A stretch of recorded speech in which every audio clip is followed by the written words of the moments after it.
Es gibt Neuigkeiten aus dem Gröön-Bohnenland. Das Hannes-Flessner-Revival. Enno und Hannes.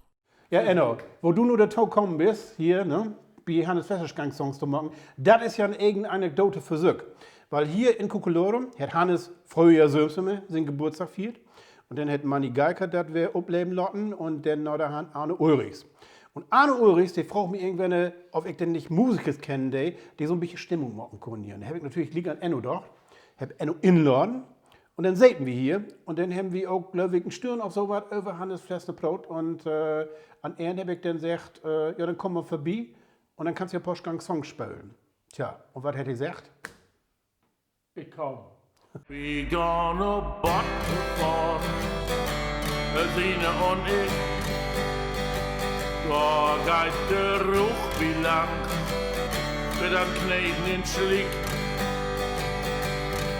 Man gesehne sagt das Jungfro, völlig wie in Paradies.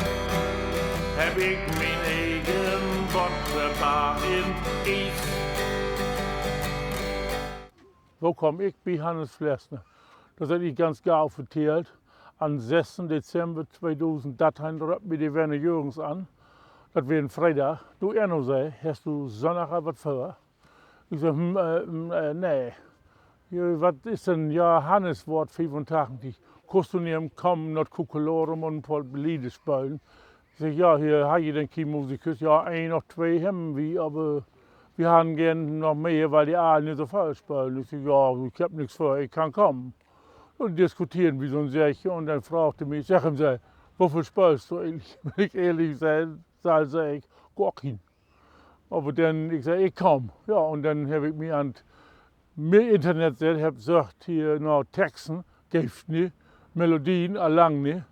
Und dann habe ich dann für die Kassettenrekorder Seiten in Anführungsstriche und habe mir dann die Texten von den Liedern rumgehauen, Sömen aufschreiben, wie Vorteil wäre. Ich konnte dann auch gut wenig und sonntags habe ich dann 3 Lieder mitgebracht.